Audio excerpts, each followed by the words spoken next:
Welcome, dear soul. Let the day drift away as we journey into a peaceful dream. Close your eyes and rest.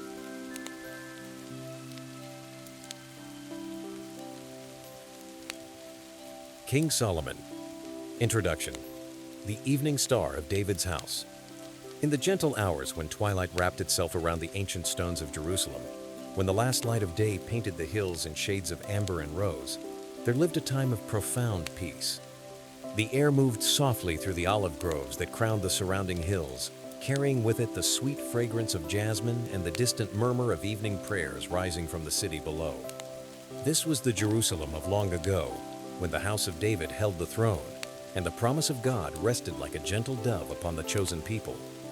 King David, the sweet singer of Israel, had grown old in those days, his once mighty frame bent with the weight of years and the burdens of kingship.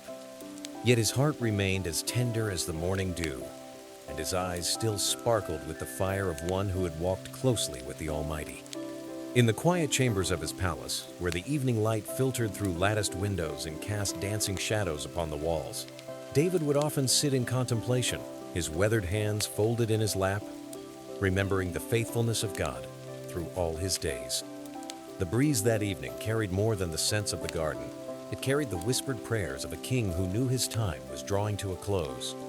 David's thoughts turned, as they often did in these twilight hours, to the promises that God had made to his house. Your house and your kingdom will endure forever before me. The Lord had spoken through the prophet Nathan, your throne will be established forever. These words had become like a gentle stream flowing through David's heart, bringing comfort and hope as he contemplated the future of his kingdom. In those peaceful evening hours, when the bustle of the day had settled into the quiet rhythm of night, David's youngest son would often join him.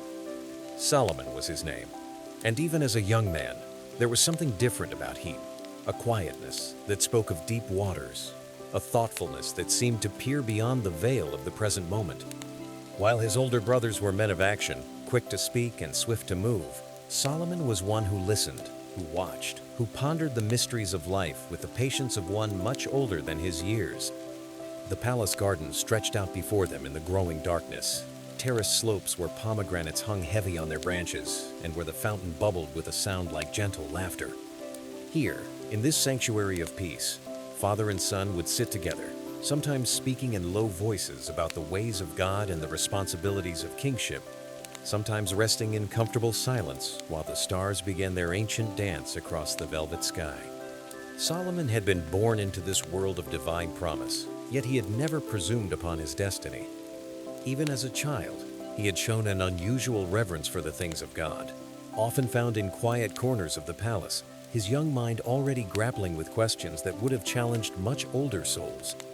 His nurses would discover him sitting motionless for long periods, his dark eyes gazing into the distance as if he could see something that others could not. When asked what he was thinking about, he would simply smile and say, "I am listening." The evening wind rustled through the cedar trees that David had planted in the palace courtyard, their branches swaying gently like the arms of worshipers raised in praise. These were the same cedars that had come from the mountains of Lebanon, gifts from King Hiram of Tyre, and they had grown tall and strong in the soil of Jerusalem. Their fragrance filled the air with a sweetness that seemed to speak of distant mountains and ancient forests, of the majesty of God's creation stretching far beyond the boundaries of any earthly kingdom. As the first stars appeared in the deepening sky, David would often place his hand upon Solomon's shoulder, feeling the quiet strength that resided there. "My son," he would say, his voice soft with the tenderness of a father's love, "the Lord has chosen you for a great work. He has given you a heart that seeks understanding, eyes that see beyond the surface of things. Use these gifts wisely, for they are not for your own glory, but for the blessing of God's people." Solomon would nod, his young face serious in the starlight, understanding even then that he was being prepared for something far greater than himself. The weight of that calling did not frighten him. Instead, it filled him with a deep sense of purpose, like a river finding its way to the sea. He could feel the presence of God moving around him like a gentle wind, preparing him, shaping him, calling him to a destiny that was both magnificent and humble. In those quiet hours, as the night deepened and the city below settled into sleep, The future king would often find himself thinking about the tabernacle of the Lord, that sacred tent where God's presence dwelt among his people. He had seen it many times, had watched the priests moving about their holy duties with reverence and awe, had heard the songs of the Levites rising like incense to heaven. But deep in his heart, Solomon carried a vision that was still forming, still growing like a seed in the dark soil of his Sula vision, of something more permanent, more glorious, a house worthy of the great God of Israel. The olive trees whispered their ancient secrets in the night breeze, their silver leaves catching the light of the moon like countless tiny mirrors. These trees had witnessed the rise and fall of kingdoms, had stood through seasons of war and peace, through drought and abundance. They seemed to Solomon like wise old counselors, their gnarled trunks speaking of endurance, their spreading branches offering shelter to all who sought their shade. In their quiet presence, he learned lessons about patience, about the slow but steady growth that comes to those who sink their roots deep into the soil of faith. As the night grew deeper and the sounds of the city faded to a gentle murmur, David would often begin to speak of the future. His voice would take on a prophetic quality, as if he were seeing visions of things yet to come. "The Lord will raise up a son from my body," he would say, quoting the words that God had spoken to him, "and I will establish his kingdom. He will build a house for my name, and I will establish the throne of his kingdom forever." Solomon listened to these words with a heart that was both humbled and exalted. He understood that he was not just hearing the hopes of a father, but the very promises of God. The weight of that realization settled upon him like a mantle, not heavy with burden, but warm with purpose. He could feel the calling of God stirring within him like a gentle flame, growing brighter with each passing day, preparing him for the great work that lay ahead. The fountain in the garden continued its quiet song, its waters reflecting the starlight like liquid diamonds. The sound was peaceful, hypnotic, a constant reminder of the life-giving power of God that flowed through all creation.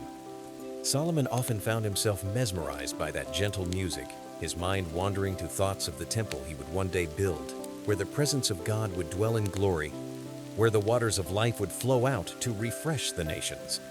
In the stillness of those sacred evenings, surrounded by the whispered prayers of his father and the gentle presence of God, Solomon's heart was being prepared for wisdom.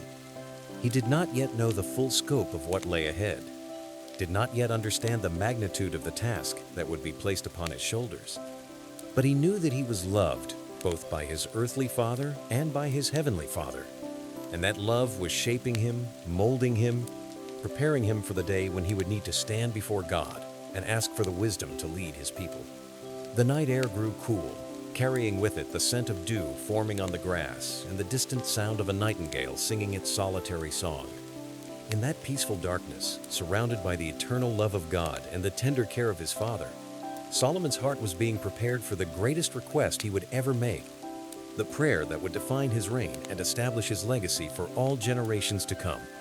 Solomon's rise, the dawn of wisdom. The morning came when the mantle of kingship passed from father to son, as gently as the sunrise spreads its golden light across the hills of Judah. David, the man after God's own heart, had breathed his last in peace, his final words still echoing in the chambers of the palace like a benediction upon the future. "Be strong and courageous," he had whispered to Solomon, "and observe what the Lord your God requires. Walk in his ways and keep his decrees and commands, his laws and requirements, as written in the law of Moses." Solomon received these words like precious gems, storing them in the treasury of his heart, where they would guide him in all the days to come. The transition was smooth, like the changing of the seasons, for God's hand was upon the young king, and his favor rested upon him like morning dew upon the petals of a rose.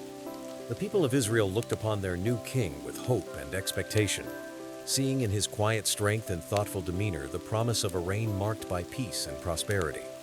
In those early days of his kingship, Solomon established his court with the same gentle wisdom that had marked his youth. He surrounded himself with counselors who feared the Lord, men whose hearts were aligned with the purposes of God. The palace became a place of quiet deliberation, where decisions were made not in haste but in careful consideration of what would best serve the people and honor the Lord. The young king's approach to governance was like that of a gardener tending a precious vineyard, patient and nurturing. always mindful of the ultimate harvest. The high places of Israel still dotted the landscape in those days, ancient sites where the people had long offered sacrifices to the Lord.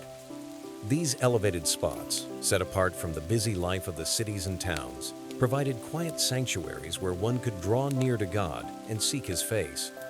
Solomon, like his father before him, was a man of prayer, and he often made his way to these sacred places to commune with the Almighty. It was to Gibeon that Solomon journeyed in the early days of his reign, to the great high place where the ancient tabernacle had once stood. The bronze altar that Moses had made still stood there, a testament to the faithfulness of God through all the generations. Here, in this place where heaven seemed to touch earth, Solomon offered sacrifices to the Lord, not just the required offerings, but sacrifices from a heart overflowing with gratitude and devotion. The evening shadows were long when Solomon finally completed his worship, and he lay down to rest in the sacred precinct, his heart still burning with the fire of communion with God. The night air was sweet with the fragrance of the sacrifices, and the stars seemed to shine with unusual brightness, as if heaven itself was drawing near to earth. In that holy place, surrounded by the whispered prayers of generations past, Solomon's spirit was prepared for the encounter that would define his entire reign. Sleep came gently to the young king, like a soft blanket drawn over his weary form. But this was no ordinary sleep. It was the sleep of one who had positioned himself before the throne of God, ready to receive whatever the Lord might choose to give.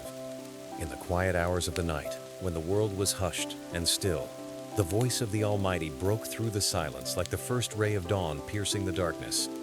"Ask for whatever you want me to give you," came the voice of God, rich with love and infinite in its generosity. The words hung in the air like golden threads, weaving themselves into the fabric of Solomon's consciousness. Here was the moment that would determine not just his own destiny, but the destiny of the entire nation of Israel. The Creator of the universe was offering to grant the desire of his heart, and Solomon must choose wisely. The young king's response rose from the depths of his soul, shaped by all the quiet years of preparation, all the evening conversations with his father, all the hours spent in contemplation of God's ways. "Lord my God," he began, his voice steady despite the magnitude of the moment, "you have made your servant king in place of my father David, but I am only a little child and do not know how to carry out my duties. Your servant is here among the people you have chosen, a great people, too numerous to count or number." The humility in Solomon's words was like incense rising to heaven, sweet and pleasing to the Lord. Here was a king who understood his own limitations, who recognized that the task before him was far too great for any mortal man to accomplish in his own strength. The weight of leadership had not made him proud, but had driven him to his knees in recognition of his need for divine assistance.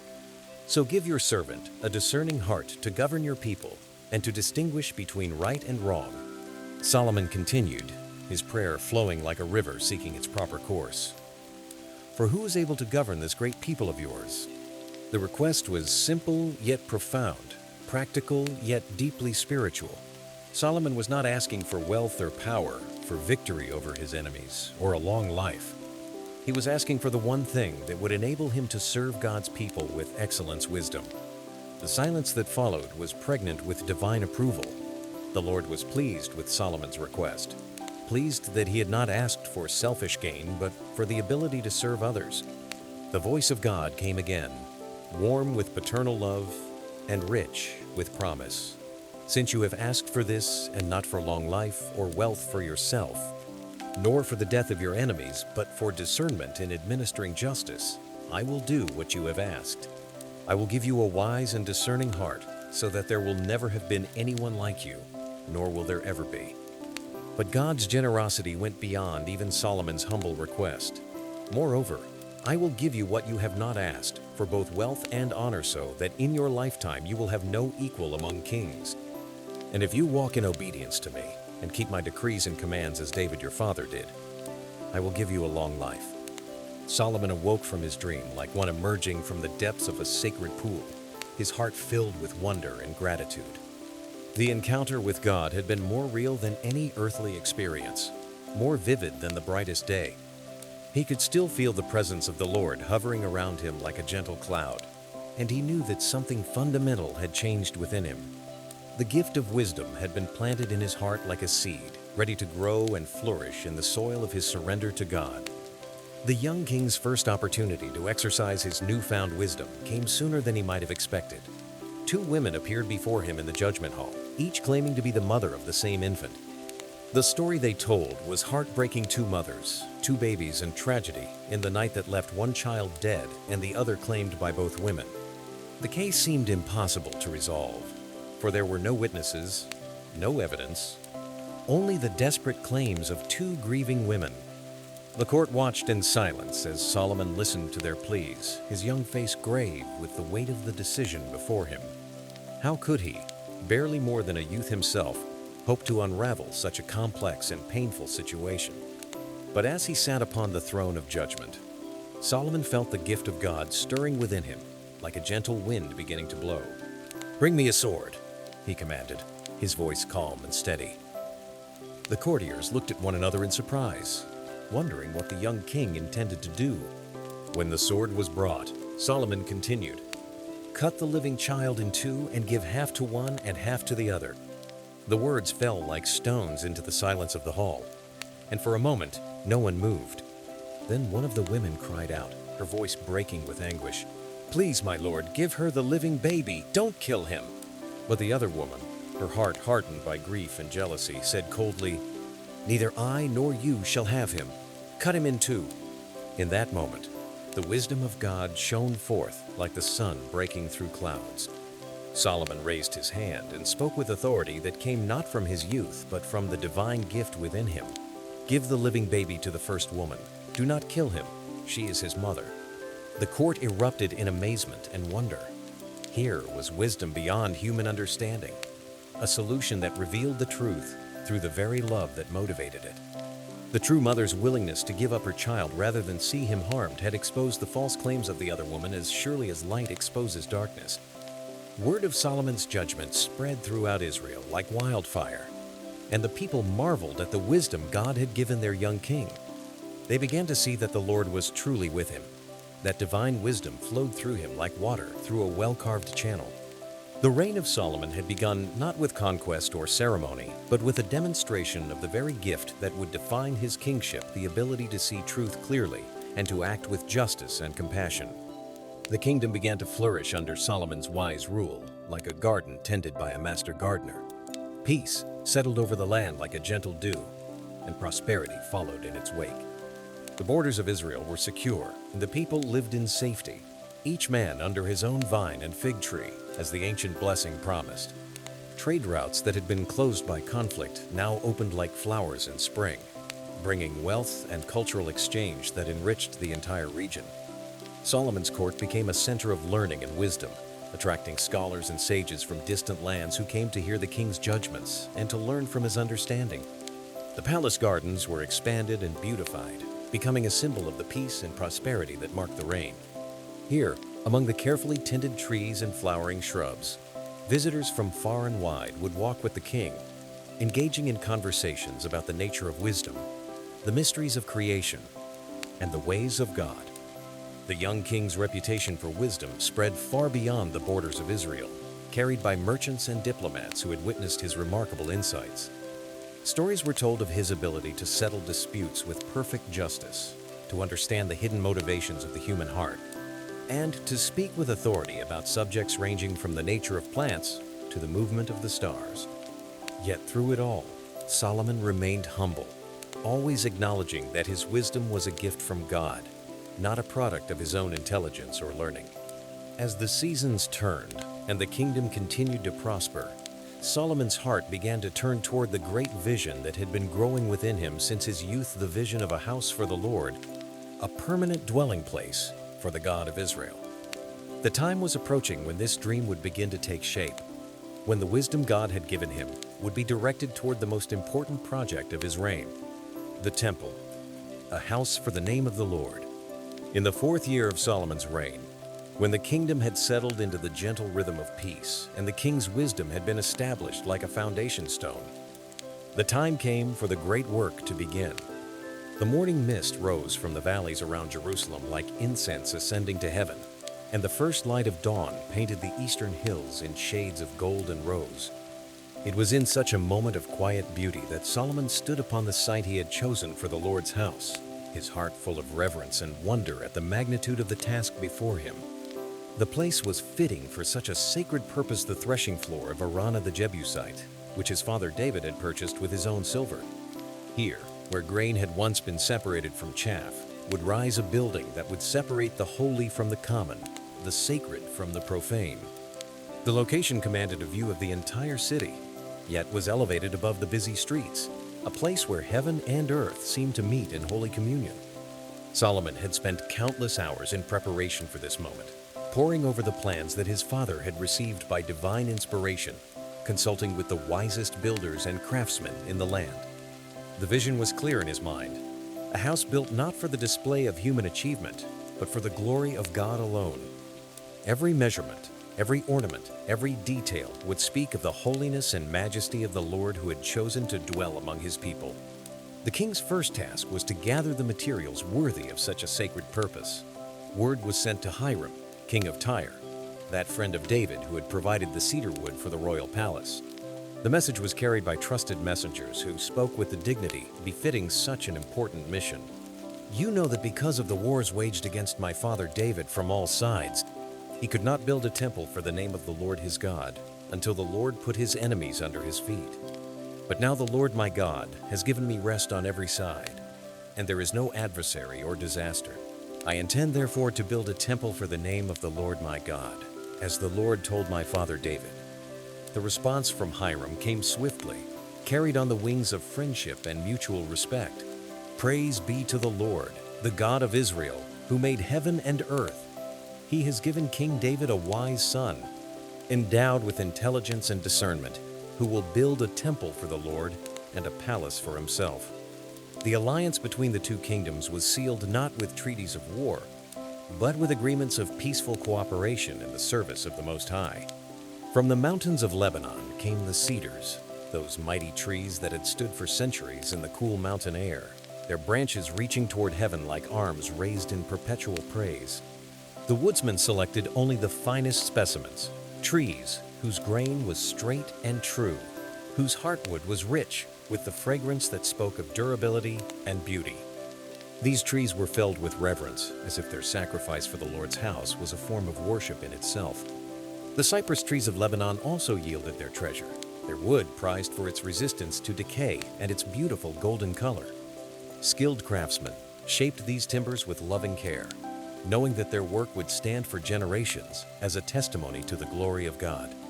Each beam was prepared with the attention that a master artist gives to his finest work, for this was not merely construction, but an act of devotion. From the quarries around Jerusalem came the stones, massive blocks of limestone that had been formed in the depths of the earth over countless ages. These stones were cut and shaped at the quarry itself, so that the sound of hammer and chisel would not disturb the sacred silence of the temple site. The craftsmen worked with meticulous precision, fitting each stone to its neighbor with joints so perfect that no mortar was needed to hold them together. The very silence of the construction spoke of reverence and awe. Solomon spared no expense in acquiring the finest materials from the corners of the known world. Gold came from Ophir, that distant land whose location was known only to the most skilled navigators. The precious metal arrived in quantities that took the breath away, for the king had decreed that the house of the Lord should be overlaid with gold as pure as the noon sun. Silver flowed like a river from the mines of Spain and the mountains of Anatolia to be fashioned into vessels and ornaments for the sacred service. The bronze for the temple came from the copper mines of the Arabah, that desert valley where the earth yielded its treasures to those who knew how to find them. Master craftsmen from Phoenicia, skilled in the working of metals, arrived in Jerusalem with their tools and their knowledge, ready to create works of art that would endure for centuries. The bronze was cast into pillars and basins, into the great sea that would stand in the temple court, and into countless vessels for the service of the sanctuary. From the distant lands of the east came spices and incense, precious substances that would fill the air of the temple with fragrance sweeter than any earthly garden. Frankincense and myrrh, cinnamon and cassia, all were gathered and stored in the temple treasuries, waiting for the day when the priests would kindle the first fires upon the altar of incense. The very air of the temple would speak of the prayers of the people rising like sweet smoke to the throne of God.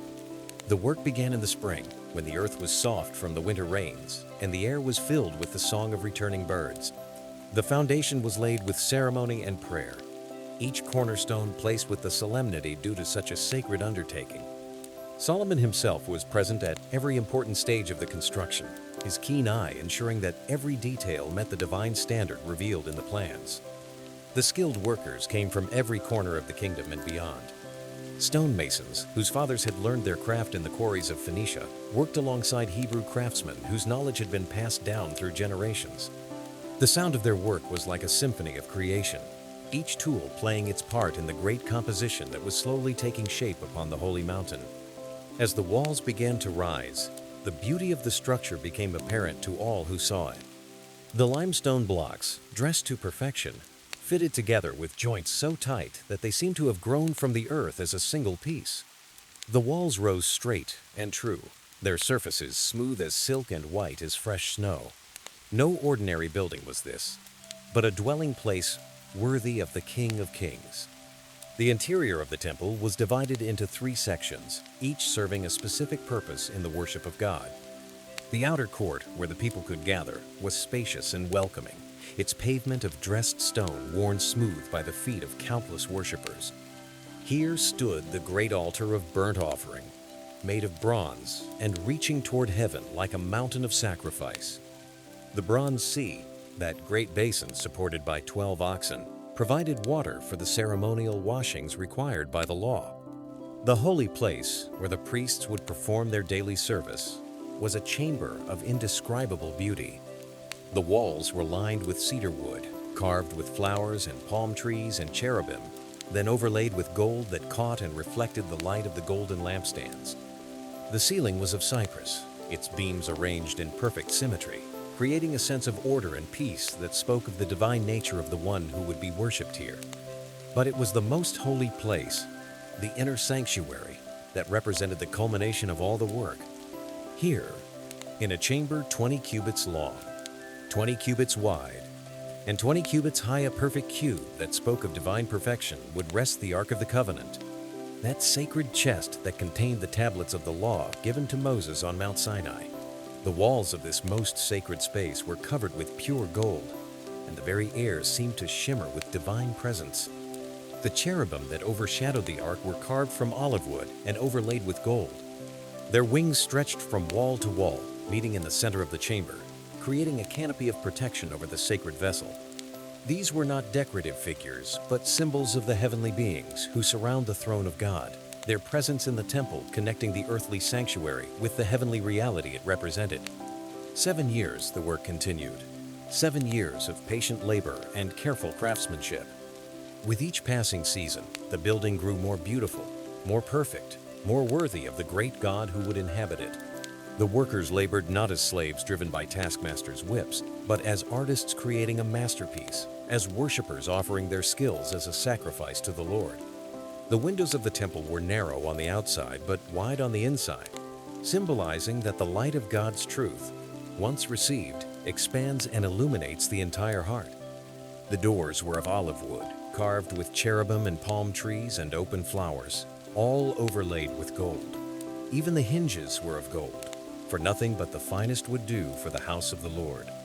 When at last the work was complete, Solomon stood in the finished temple as the last rays of the setting sun streamed through the windows, bathing everything in golden light. The beauty of the place was overwhelming, but more than its physical splendor was the sense of holiness that permeated every corner. This was indeed a place where God might choose to dwell, a house worthy of the name of the Lord. The dedication of the temple was a ceremony that surpassed all others in the history of Israel. The Ark of the Covenant was brought up from the city of David with great rejoicing, carried by the priests according to the ancient regulations. The procession moved slowly through the streets of Jerusalem, accompanied by musicians and singers whose voices rose in praise to God. The very stones of the city seemed to sing with joy at the sight of the sacred chest returning to its proper place. When the ark was placed in the most holy place, beneath the outstretched wings of the golden cherubim, the glory of the Lord filled the temple like a cloud. The priests could not continue their service because of the glory of the Lord, for the presence of God was so real, so tangible, that mortal men could barely endure it. The temple had become what Solomon had dreamed it would be, meeting place between heaven and earth, a house where the infinite God condescended to dwell among his finite people. Solomon's prayer of dedication rose like incense to heaven, a masterpiece of worship that acknowledged both the greatness of God and the impossibility of containing him in any earthly dwelling. But will God really dwell on earth? He prayed, his voice filled with wonder and humility. The heavens, even the highest heaven, cannot contain you. How much less this temple I have built? Yet give attention to your servant's prayer and his plea for mercy, Lord my God. Hear the cry and the prayer that your servant is praying in your presence this day. The king's prayer continued, covering every aspect of the nation's life, every circumstance in which the people might turn to God for help. He prayed for forgiveness when the people sinned, for rain when drought threatened the land, for victory when enemies arose, for healing when plague struck, for blessing when foreigners came seeking the God of Israel. Each petition was offered with the faith of one who knew that God heard and answered prayer, who understood that the temple was not a prison to contain God, but a meeting place where he chose to make himself known. As Solomon prayed, the fire of God came down from heaven and consumed the burnt offerings, and the glory of the Lord filled the temple. The people fell on their faces, worshiping and praising God with voices that seemed to shake the very foundations of the earth. He is good, they cried. His love endures forever. The dedication was complete, the temple was ready, and the presence of God had made it his earthly dwelling place. In the days that followed, the temple became the heart of the nation's spiritual life. The daily sacrifices were offered with reverence and joy. The festivals were celebrated with unprecedented splendor, and pilgrims came from every corner of the land to worship at the house of the Lord. The building that Solomon had envisioned in his youth, that had taken 7 years to construct, had become what he had always dreamed it would be: a beacon of hope for Israel and a testimony to the nations of the reality of the living God. Spiritual drift, the fading of the light. The years flowed by like a gentle river, carrying with them the golden age of Solomon's reign. The kingdom prospered as never before, its borders secure, and its people living in peace. The temple stood as a crown jewel in Jerusalem, its golden surfaces catching the light of dawn and evening, its courts filled with the songs of worshipers and the smoke of sacrifices ascending to heaven. From distant lands came visitors to marvel at the wisdom of Israel's king and the splendor of his realm. The Queen of Sheba arrived with her great caravan, bringing spices and gold and precious stones, drawn by the fame of Solomon's wisdom concerning the name of the Lord. She came with hard questions, riddles, and puzzles that had stumped the wise men of her own kingdom. But Solomon answered them all with an understanding that seemed to flow from the very mind of God. When she had seen all his wisdom, the house that he had built, the food at his table, the seating of his officials, the attendance of his servants, and the burnt offerings he offered at the temple, there was no more breath in her. "The report I heard in my own country about your achievements and your wisdom is true," she declared, her voice filled with wonder. "But I did not believe these things until I came and saw with my own eyes. Indeed, not even half was told me. In wisdom and wealth you have far exceeded the report I heard. How happy your people must be. How happy your officials, who continually stand before you and hear your wisdom. Praise be to the Lord your God, who has delighted in you and placed you on the throne of Israel." Such was the reputation of Solomon in those days. His fleet of ships sailed to distant Ophir, returning every 3 years with cargoes of gold and silver, ivory and apes and peacocks. The merchants of the world beat a path to his door, and his annual revenue became almost beyond counting. His throne was the greatest that had ever been made, fashioned of ivory and overlaid with pure gold, with 6 steps leading up to it and a golden footstool attached. Lions stood on each side of the steps, and there was nothing like it in any kingdom. The king's own house took 13 years to build, a magnificent structure that spoke of the prosperity God had given him. The palace of the Forest of Lebanon was so named for its forest of cedar pillars, and the Hall of Pillars with its Hall of Judgment, where Solomon held court, became centers of learning and wisdom. Visitors came not just to see the splendor, but to learn from the king, whose understanding encompassed everything from the cedar trees of Lebanon to the hyssop that grows out of walls, who could speak of animals and birds, of reptiles and fish. Solomon's wisdom was expressed not just in his judgments and his policies, but in the 3,000 proverbs he spoke and the 1,005 songs he composed. His understanding of the natural world was encyclopedic, and his insights into human nature were profound. The peaceful years allowed him to study and reflect, to observe the patterns of creation and the ways of God with a mind that had been touched by divine wisdom. Yet in the midst of all this glory, something subtle began to change. It was not a dramatic shift, not a sudden turning away from God, but rather like the gradual fading of light as evening approaches. The changes were so small at first that they were barely noticeable, like the first few leaves that change color while the tree still appears green and healthy. Solomon's marriages began to multiply, alliances sealed with the daughters of foreign kings. At first, it seemed like wise diplomacy, a way to ensure peace with the surrounding nations. The daughter of Pharaoh came to live in the house Solomon had built for her, and the marriage brought stability to the southern border. But as the years passed, more wives came, and with them came influences that began to work like a slow poison in the king's heart. The foreign wives brought with them their own customs, their own ways of worship, their own gods. At first, Solomon maintained his own devotion to the Lord, still offering sacrifices at the temple, still seeking divine wisdom in his judgments. But gradually, imperceptibly, his heart began to be divided. The pure worship of the Lord became mixed with accommodation to the religious practices of his wives. What began as tolerance slowly became participation, and what began as participation slowly became acceptance. The high places that had once been used for worship of the Lord began to be used for other purposes. On the Mount of Olives, across the valley from the temple, Solomon built a high place for Chemosh, the abomination of Moab, and for Molech, the abomination of the Ammonites. These structures rose like shadows against the holy mountain, their altars competing with the altar of the Lord for the devotion of the people. The drift was so gradual that it was like watching the sun set. At first, the light is still bright, and the shadows are short. But as time passes, the shadows grow longer, and the light becomes softer, more diffused. The change is so gentle that one hardly notices it happening. Yet when evening comes, the world has been transformed from day to night. So it was with Solomon's heart. The wisdom remained, the prosperity continued, the kingdom still flourished under his rule. But the fire that had once burned so brightly in his soul began to dim, like a lamp whose oil is slowly being consumed. The daily duties of kingship, the weight of managing a vast empire, the constant pressure of diplomatic relations, all of these began to crowd out the quiet moments of communion with God that had once been the source of his strength. The morning hours that had once been devoted to prayer and meditation were increasingly filled with meetings with foreign ambassadors and reports from provincial governors.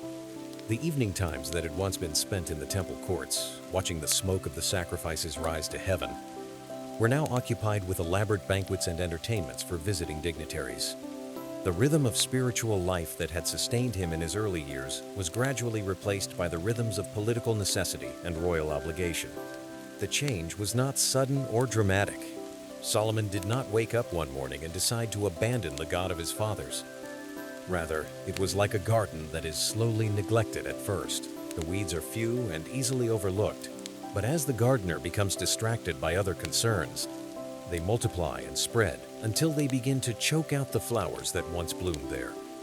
The king's heart, which had once been undivided in its devotion to the Lord, began to be pulled in many directions. The foreign wives, each beautiful and intelligent in her own way, brought with them not just their gods, but their worldviews, their ways of understanding life and meaning. What had once been clear and simply worship of the one true God became complicated and nuanced. Perhaps, Solomon began to think, there were many paths to the divine, many ways of seeking wisdom and understanding. The temples to foreign gods that rose on the hillsides around Jerusalem were not built in defiance of the Lord, but rather as accommodations to the religious needs of the king's diverse household. It seemed reasonable, even compassionate, to allow his wives to worship in the manner of their birth. But what began as tolerance slowly became something more. The festivals of foreign gods became occasions for diplomatic gatherings, and the king's presence at these events, initially reluctant and formal, gradually became more comfortable and engaged. The people of Israel watched these changes with growing unease, though few dared to speak openly of their concerns. The kingdom was still prosperous, the borders were still secure, and the king's wisdom in matters of state remained unquestioned. But sensitive souls could sense that something was shifting, like the subtle change in the air that precedes a storm. The pure stream of worship that had flowed from the temple was becoming muddied with influences from other sources. The priests and Levites who served in the temple noticed the change as well. The king's visits to the house of the Lord became less frequent, and when he did come, there was a distraction about him that had not been there before. His prayers, while still eloquent and proper, seemed to lack the passionate intensity that had once marked his communion with God. It was as if he was going through the motions of devotion while his heart was elsewhere. The divine wisdom that had been Solomon's greatest gift did not disappear, but it began to be applied more to earthly matters than to spiritual ones. The king's insights into human nature, his understanding of politics and diplomacy, his ability to manage the complex affairs of a great kingdom, all of these remained sharp and effective. But the spiritual discernment that had once guided him in all things became clouded by the competing voices of his divided heart. The library that Solomon had built in his palace contained scrolls from many lands and many traditions. Egyptian wisdom literature sat alongside Hebrew scriptures, and philosophical treatises from distant Greece were studied alongside the songs of David. The king's quest for knowledge and understanding, once focused on knowing the ways of God, expanded to encompass all forms of human wisdom. There was nothing inherently wrong with such learning, but as the years passed, the unique revelation of the Lord began to be seen as just one voice among many, rather than as the voice of ultimate truth. The gardens of the palace, once symbols of the peace and prosperity that God had given to Israel, became places of more ambiguous symbolism. Statues and shrines from many cultures adorned the walkways, and the plants that grew there included species sacred to various deities. The king would walk these paths in the evening, his mind pondering the mysteries of existence, but his ponderings were no longer directed primarily toward the God of Abraham, Isaac, and Jacob. The change was perhaps most evident in Solomon's writings from this period. The proverbs and songs that flowed from his pen still contained wisdom and insight, but they reflected a more complex and sometimes contradictory view of life. The simple trust in God's goodness that had marked his early years gave way to a more nuanced understanding of the ambiguities and difficulties of human existence. The book of Ecclesiastes, with its theme of the vanity of earthly pursuits, would later be attributed to Solomon, reflecting the spiritual confusion of his later years. As the king's hair grew gray and his body showed the marks of age, the people of Israel could sense that the golden age of their nation was slowly coming to an end. The prosperity remained, the peace continued, but the spiritual vitality that had once animated the kingdom was gradually ebbing away. It was as if the very soul of the nation was growing weary, like a mighty tree whose roots had been slowly weakened by some hidden disease. The glory of the temple still shone from the holy mountain, and the daily sacrifices continued to be offered according to the law. But the heart of the king who had built that temple was no longer fully engaged with its purpose. The fire that had once burned so brightly on the altar of his soul had dimmed to barely glowing embers, and the light that had once illuminated his path was growing steadily fainter. Yet even in this time of spiritual decline, the mercy of God remained. The Lord did not abandon Solomon completely, but waited with the patience of a loving father for his wayward son to return. The covenant that had been made with David was not dependent on the faithfulness of his descendants, but on the faithfulness of God himself. Though Solomon's heart was drifting away from the Lord's heart remained steadfast toward Solomon and toward the people of Israel. The sunset years of Solomon's reign were marked by this strange paradox: outward prosperity and inward spiritual poverty, great worldly success and growing distance from God. It was a time of twilight, when the shadows grew long and the light became soft and diffused. The king, who had once been the wisest man on earth, was slowly learning the hardest lesson of all that wisdom without devotion to God is ultimately empty, and that all the treasures of this world cannot satisfy the hunger of the human soul. Quiet ending. The return of the prodigal heart. The evening of Solomon's life came gently, like mist rising from the valleys around Jerusalem. The king had grown old in his palace, his once dark hair now silver as moonlight, his strong hands marked by the years of holding scepter and scroll. The weight of the crown seemed heavier now, not just upon his head, but upon his spirit, as if the gold itself had absorbed some of the weariness that had settled into his bones. In the quiet hours before dawn, when the city lay sleeping and the night air carried the scent of olive blossoms on the breeze, Solomon would often find himself walking through the gardens of his palace. These paths had once been familiar friends, places where he had walked with visiting dignitaries and foreign queens, where he had pondered the mysteries of existence and composed songs of wisdom. Now they seemed different somehow, as if he were seeing them through new eyes, perhaps, through very old ones. The statues and shrines that dotted the garden paths, once symbols of his worldly sophistication and diplomatic wisdom, now stood like silent accusers in the moonlight. The carved faces of foreign gods seemed to watch him with hollow eyes, their stone lips bearing witness to the years when his heart had been divided, when his devotion had been scattered like seed on rocky ground. The beauty of these artifacts had not diminished, but their meaning had changed. They spoke now not of wisdom, but of wandering, not of understanding, but of confusion. The old king would pause beside the fountain that had played its gentle song for so many years, its waters reflecting the stars like liquid diamonds. The sound was the same as it had always been, that peaceful murmur that had accompanied so many of his thoughts and prayers. But now, as he listened to its eternal music, Solomon heard something different in its voice, a call to return, an invitation to remember, a whisper of the love that had never truly left him. Memory, that faithful servant of the aging heart, began to carry Solomon back through the corridors of time. He remembered the young man he had been, kneeling in the high place at Gibeon, his heart burning with devotion to the Lord. He could almost hear again the voice of God asking him what he desired, could almost feel again the humility that had prompted him to ask for wisdom rather than wealth. That moment seemed both impossibly distant and startlingly close, as if it had happened in another lifetime to another person, yet as if it had occurred just yesterday. The temple, that great work of his hands and heart, stood unchanged on its holy mountain, its golden surfaces catching the first light of dawn as they had for decades. But now, as Solomon gazed upon it from his garden, he saw it not just as a monument to his own achievement, but as a testament to the grace of God. The building had been completed by human hands, but it had been conceived in the heart of the Almighty, planned in the mind of the eternal God who had chosen to dwell among his people. How long had it been since he had truly worshipped there?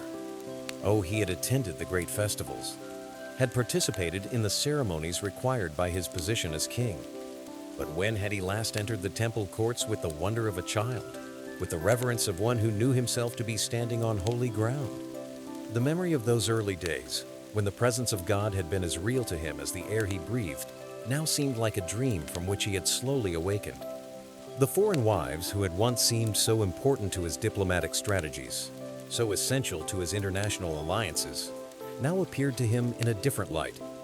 They had been beautiful and intelligent, cultured and sophisticated, but their presence in his life had been like a slow poison, gradually drawing his heart away from the simplicity of devotion to the Lord.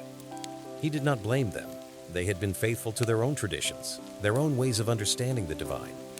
But he could see now how their influence had confused his vision, how their many gods had clouded his understanding of the one true God.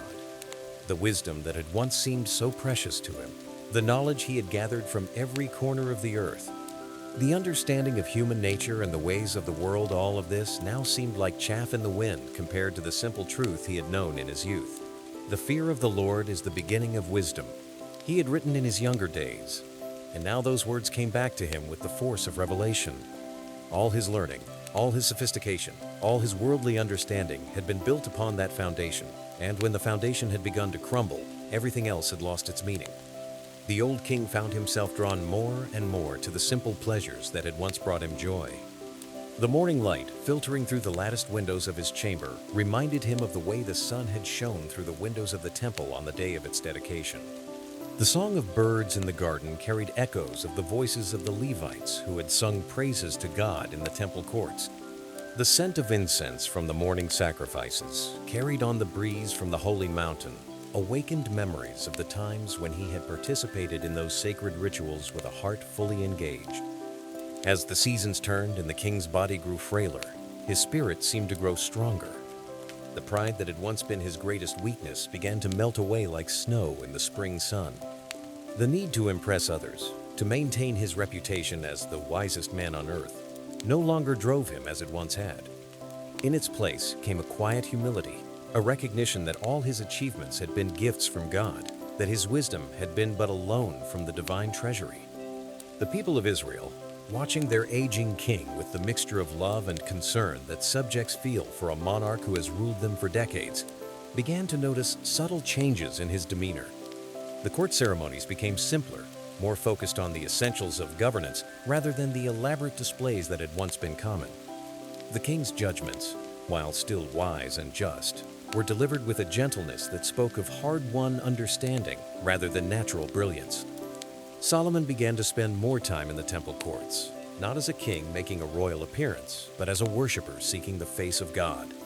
The priests and Levites, who had served faithfully through all the years of his reign, welcomed him with the joy of shepherds seeing a lost sheep return to the fold. They had never stopped praying for their king, never ceased to hope that his heart would turn again to the Lord, and now their prayers were being answered in ways both subtle and profound. The old king's prayers in these final years were different from those of his youth. Gone was the confidence of one who believed he could understand the ways of God through wisdom and study. In its place was the humility of one who had learned that the heart of the Almighty is deeper than any human understanding, that the love of God is wider than the broadest learning. His prayers became simpler, more direct, filled with the acknowledgement of his failures and the plea for forgiveness. "Create in me a clean heart, O God," he would whisper, using the words his father David had written in the depths of his own repentance, "and renew a right spirit within me.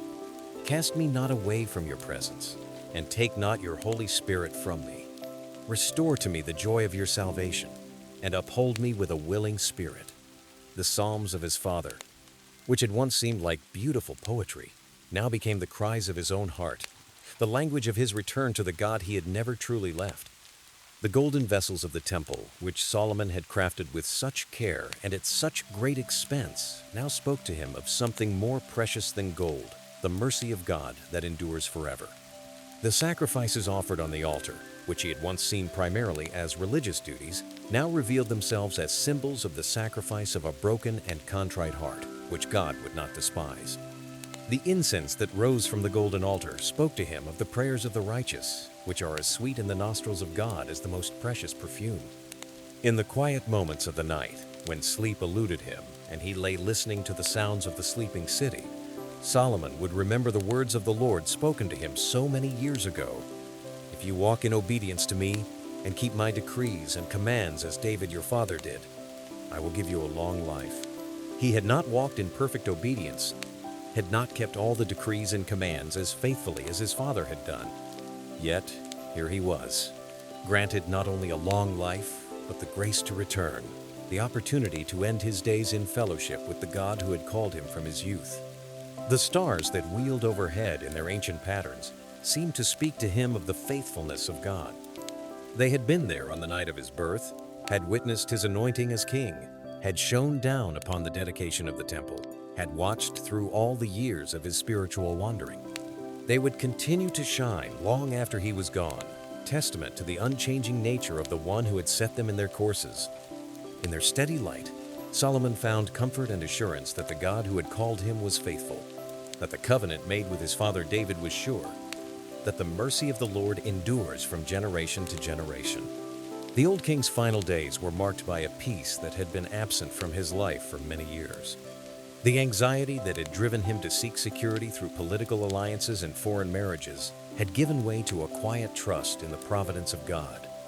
The questions that had once tormented him about the meaning of life and the purpose of human existence had been answered not through philosophical speculation, but through the simple recognition that to fear God and keep His commandments, the whole duty of man. As the sun set on the reign of Solomon, as the shadows lengthened across the kingdom that had known such prosperity and peace under his rule, the old king looked back with gratitude rather than regret. Yes, he had made mistakes, had allowed his heart to be divided, had strayed from the simple path of devotion to the Lord. But he had also been used by God to build the temple, to establish a kingdom of peace. to demonstrate the wisdom that comes from above. His life had been a mixture of triumph and failure, of wisdom and folly, of faithfulness and wandering. In other words, it had been a human life, lived in the sight of God. The lamp of his life was burning low now, its oil nearly spent. But the light it cast was pure and clear, free from the smoke and shadows that had sometimes obscured it in the middle years. In that clear light, Solomon could see the face of the God who had loved him from the beginning, who had called him to greatness, who had waited patiently for his return. The prodigal heart had come home at last, and there was joy in heaven over one sinner who had repented. The stars shone down on Jerusalem with their ancient light, and the fountain in the palace garden sang its eternal song. The temple on the holy mountain stood silhouetted against the night sky, its golden surfaces reflecting the starlight like an earthly mirror of the heavenly city. And in the quiet chamber where the old king lay, surrounded by the peace that passes understanding, the gentle presence of the Almighty watched over his servant Solomon, the wise king who had learned at last that the greatest wisdom is to know the love of God. The story of Solomon was ending as it had begun in the presence of the Lord, under the stars of Jerusalem, with the quiet confidence that comes to those who have found their way home. The king slept, and his sleep was peaceful, for he rested in the arms of the God who had never stopped loving him, who had never given up on him, who had waited with infinite patience for his heart to return. In that sacred sleep, the old king dreamed of the temple he had built. But more than that, he dreamed of the God for whom he had built it, the God who had made his dwelling place not in temples made with hands, but in the hearts of those who love him with all their soul.